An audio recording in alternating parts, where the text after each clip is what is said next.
A to A to A stand, and time is in His hand, beginning and the end, beginning and the end.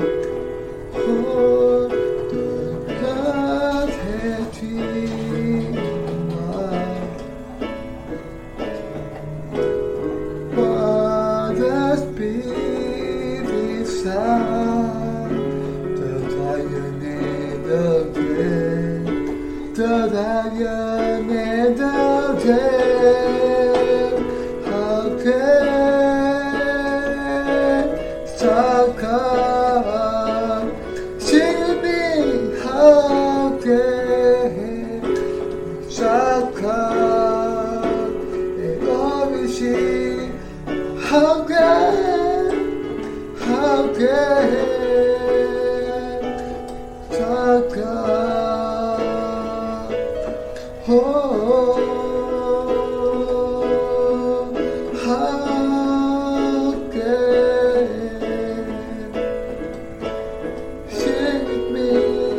How can Saka? Oh, she how can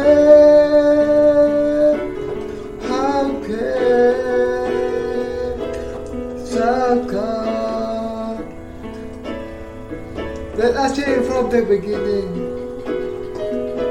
The splendors of the King, God Lord humanity,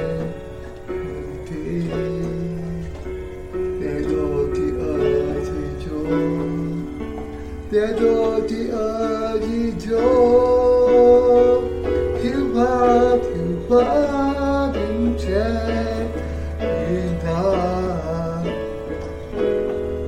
and 나샤두하,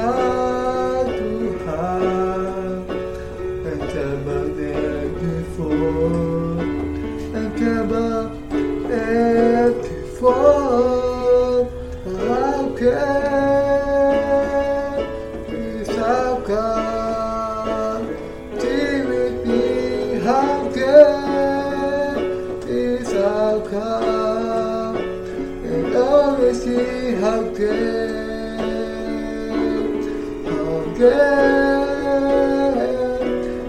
Saka?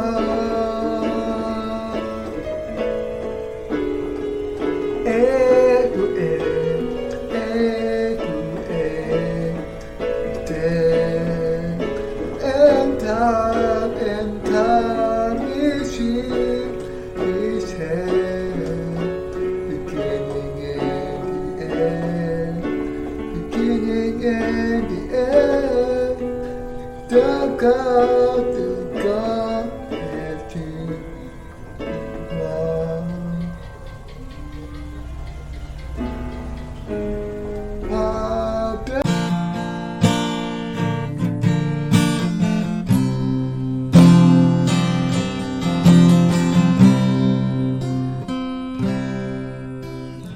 Light of the world, you step down into darkness.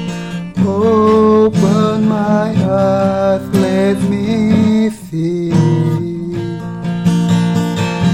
You needed me, His heart adore you. Hope for the world.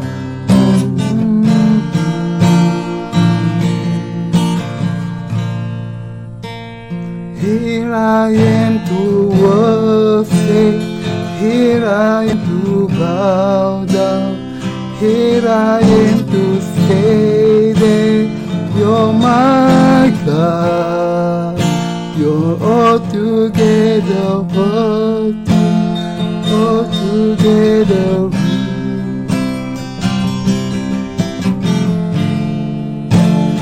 good to me.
that I am to stay there.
Maka Anda tidak bisa diselamatkan dari dosa dan akan dimasukkan ke neraka.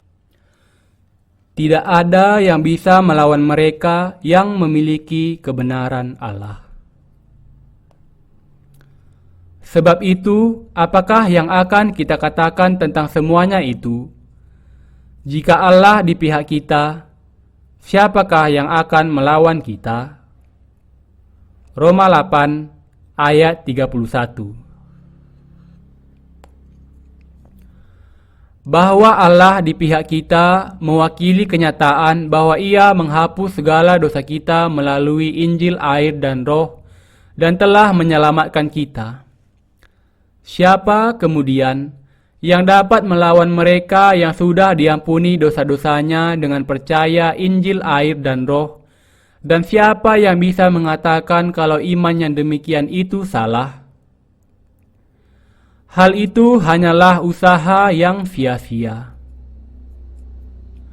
Allah mengakui iman mereka yang percaya kepada Injil, air, dan Roh.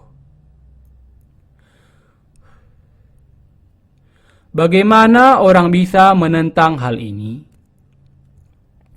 Yesus menanggung segala dosa dunia melalui baptisannya dan darahnya di kayu salib. Siapa yang bisa mengatakan bahwa mereka yang percaya kepada hal ini salah? Tidak ada.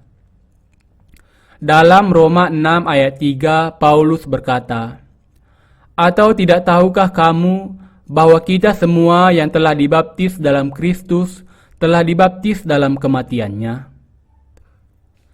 Yang dimaksud Paulus adalah bahwa ia percaya kepada baptisan dan darah Yesus di kayu salib, yang melalui hal itu segala dosa ditanggungkan kepada Yesus dan dibasuh, dan dengan itu Paulus mati dan bangkit bersama Yesus. Galatia 3 ayat 27 juga mengatakan, "Karena kamu semua yang dibaptis dalam Kristus telah mengenakan Kristus." Bagian ini mengatakan bahwa Yesus menanggung segala dosa dunia dengan baptisannya, disalibkan di kayu salib untuk dosa-dosa itu, dan dibangkitkan dan mencurahkan kepada kita berkat bahwa mereka yang percaya kepada kebenaran ini akan menjadi anak-anak Allah. Iman Paulus didasarkan kepada kepercayaan bahwa ia dibaptiskan dalam Yesus, mati di kayu salib dengan Dia, dan dibangkitkan dengan Dia. Karena itu, sekali Anda percaya kepada baptisan Yesus, semua dosa-dosa Anda dibasuhkan dan Anda menjadi anak Allah dengan dibangkitkan bersama Kristus. Karena kamu semua yang dibaptis dalam Kristus telah mengenakan Kristus.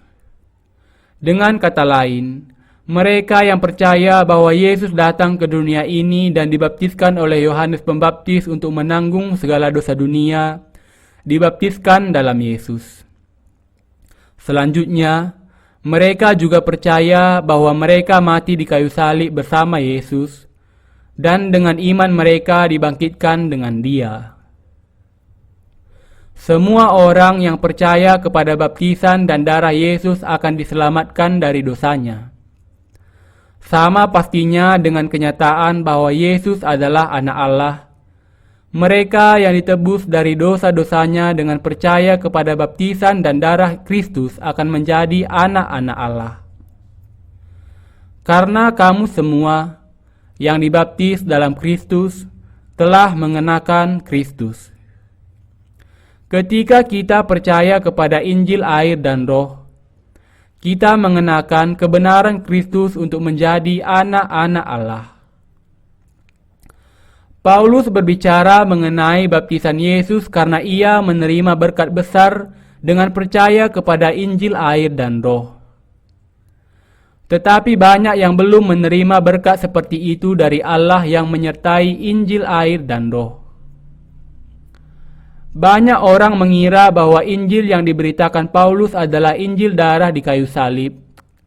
Tetapi yang benar adalah bahwa ia percaya dan memberitakan Injil air dan Roh yang menggabungkan baptisan Yesus dengan darahnya di kayu salib. Mengapa kemudian para pengikut Yesus di zaman ini tidak mengerti Injil air dan Roh ini? Itu karena Injil air dan Roh yang diwartakan di gereja mula-mula sudah bergeser sejalan dengan waktu. Di zaman gereja mula-mula, semua orang percaya dan memberitakan Injil air dan Roh.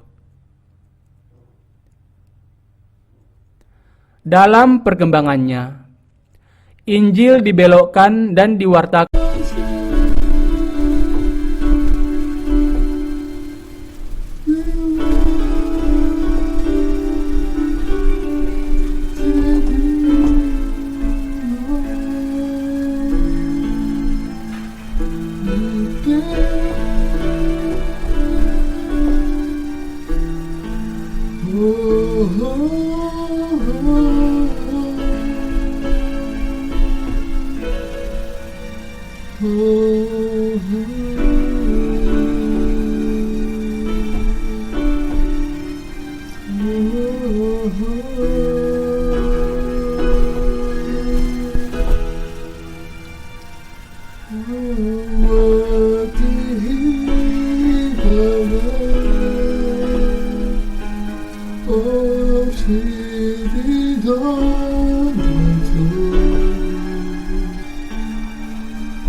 Injil air dan Roh.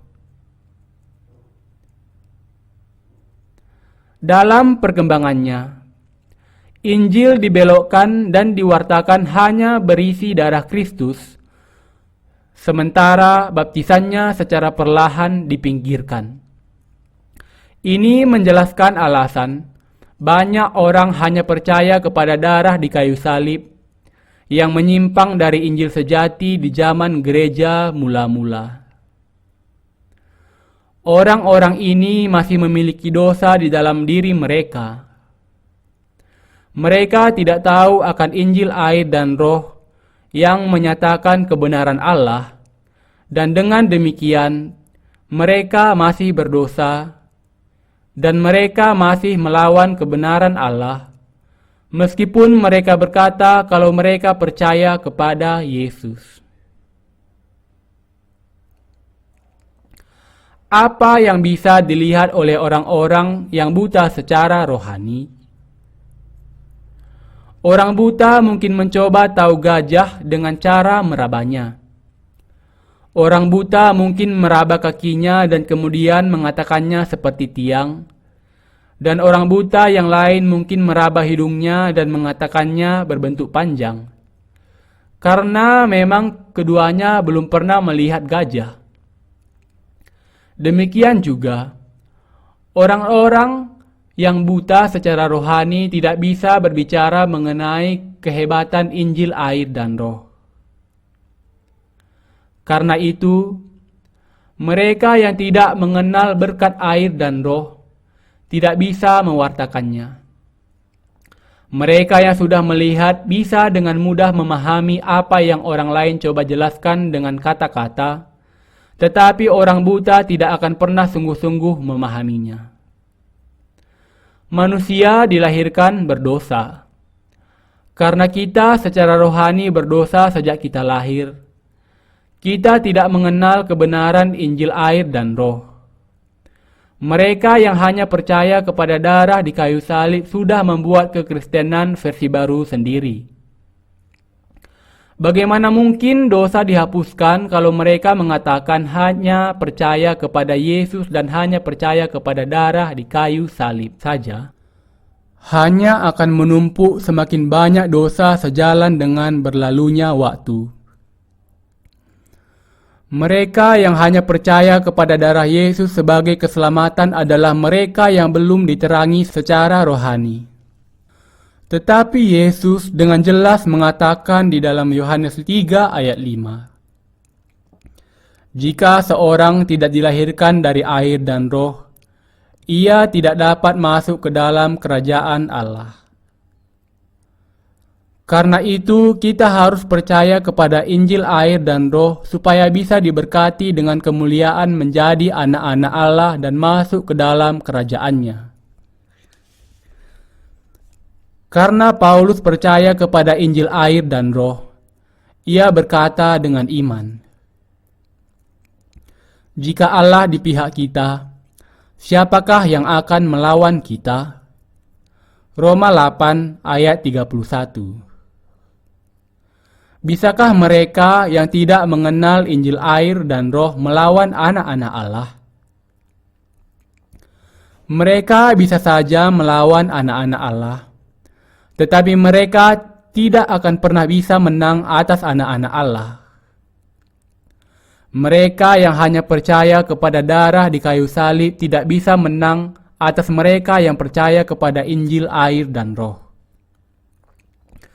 Mereka yang melawan kebenaran Allah hanya bisa menjadi musuhnya dan dengan demikian tidak pernah menerima berkat-Nya. Tidak ada orang yang bisa menerima keselamatan atau memiliki iman yang akan membawanya ke surga tanpa percaya kepada Injil air dan roh. Injil di mana kebenaran Allah dinyatakan. Mereka yang percaya kepada Injil air dan roh dengan demikian bisa menang atas Injil palsu dan kembali kepada yang benar. Anak-anak Allah bisa mengalahkan dunia dan iblis sendiri. Ada yang tidak jelas mengerti baptisan dan darah Yesus. Dan kesalahpahaman mereka membawa mereka kepada iman yang salah. Kalau Anda percaya kepada darah di kayu salib, tetapi tidak banyak memikirkan mengenai menerima pengampunan dosa di dalam Injil baptisan Yesus, maka iman Anda keliru. Mereka yang percaya kepada Injil air dan roh di hadapan Allah adalah orang-orang yang akan menerima kebenarannya dan memiliki iman sejati. Allah mengatakan bahwa mereka yang hanya percaya kepada darah anaknya di kayu salib itu salah. Mereka yang tidak percaya kepada kebenarannya tidak percaya atau mengakui Injil air dan roh. Tetapi mereka yang percaya kepada kebenarannya juga percaya kepada darah Kristus di kayu salib dan baptisannya yang menanggung segala dosa. Kita harus menyingkirkan keras kepala kita. Mereka yang tidak percaya kepada Injil air dan roh meyakini bahwa kepercayaan mereka yang keliru itu sebagai benar. Mereka yang hanya percaya kepada darah memiliki setengah iman kepada kebenarannya.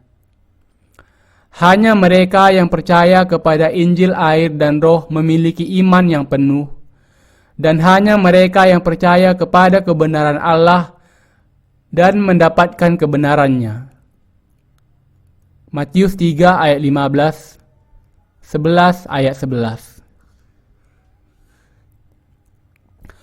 Buku-buku yang ditulis oleh orang-orang yang hanya percaya kepada darah hanya menambah sampah kertas saja. Doktrin-doktrin yang pernah didiskusikan oleh para teolog sekarang diabaikan oleh orang Kristen, tetapi Injil air dan Roh menerima banyak perhatian. Kebenaran ini sudah ada sejak zaman rasuli dan tidak akan pernah berubah. Firman Allah tetap untuk selamanya. Tetapi mereka yang hanya semata percaya kepada darah akan dihapus dari ingatan manusia. Apa alasannya? Karena darah yang hanya setengah dari kebenaran Allah tidak memiliki pengaruh kepada orang berdosa secara sendirian saja. Terus terang, banyak orang zaman ini, baik orang Kristen maupun non-Kristen, melakukan begitu banyak dosa. Bagaimana bisa semua dosa itu hanya dengan darah? Doktrin yang menekankan hanya kepada darah di kayu salib mengajarkan manusia untuk berdoa pengampunan setiap kali melakukan dosa. Tetapi sampai berapa lama mereka berdoa baru dosa mereka diampuni? Tidak peduli apapun yang mereka katakan, mereka tidak bisa menerima pengampunan dosa. Apakah Yesus datang ke dunia ini dan sekedar mati menumpahkan darah tanpa dibaptiskan? Anda tahu itu tidak benar. Yesus datang ke dunia ini dan menanggung segala dosa dengan dibaptiskan. Matius 3 ayat 15. Ia dibaptiskan oleh Yohanes dan menumpahkan darah di kayu salib, mengizinkan dirinya disalibkan di kayu salib. Inilah cara Yesus memenuhi segala kebenaran. Tidak ada perlunya setiap hari meminta belas kasihan untuk diampuni dari dosa-dosa Anda setiap hari, kalau Anda percaya kepada baptisan yang diterima Yesus dari Yohanes. Namun, percaya kepada kebenaran Allah dan menerima keselamatan yang sempurna. Yesus dibaptiskan untuk menanggung segala dosa dunia ke atas dirinya dan disalibkan untuk dihakimi bagi dunia sekali untuk seterusnya. Penebusan hanya bisa diterima dengan percaya kepada baptisan Yesus dan darahnya. Apakah Yesus memberikan kepada kita keselamatan yang lebih besar dibandingkan dosa yang kita lakukan? Penebusan yang diberikan Yesus jauh lebih besar dibandingkan dengan segala dosa yang kita lakukan dan akan kita lakukan. Kalau baptisan dan darah Yesus tidak lebih besar dibandingkan dengan dosa-dosa manusia, maka kita tidak bisa percaya kepada Yesus sebagai juru selamat dan menerima penebusan. Namun, kebaikan Tuhan begitu besar sampai Ia menanggung segala dosa dunia sekaligus melalui baptisannya. Demikian juga, pintu surga terbuka lebar, tetapi tidak seorang pun yang bisa memasuki pintu itu tanpa percaya Injil air dan Roh. Anda bisa melawan mereka yang percaya kepada Injil air dan Roh, tetapi Anda tidak bisa bersembunyi dari penghakiman Allah yang mengerikan. Karena itu, jangan berpikir bahwa Anda bisa menang melawan iman kepada baptisan dan darah Yesus yang melaluinya kebenaran Allah digenapi. Banyak mereka yang melawan Injil air dan Roh juga melawan Rasul Paulus. Tetapi tidak seorang pun yang bisa mengatakan bahwa Injil air dan Roh yang dipercayai Paulus itu sebagai sesuatu yang keliru. Mereka hanya tidak mengakui bahwa Yesus adalah anak Allah dan juru selamat mereka. Roma 8 ayat 32 mengatakan, Ia yang tidak menyayangkan anaknya sendiri, tetapi yang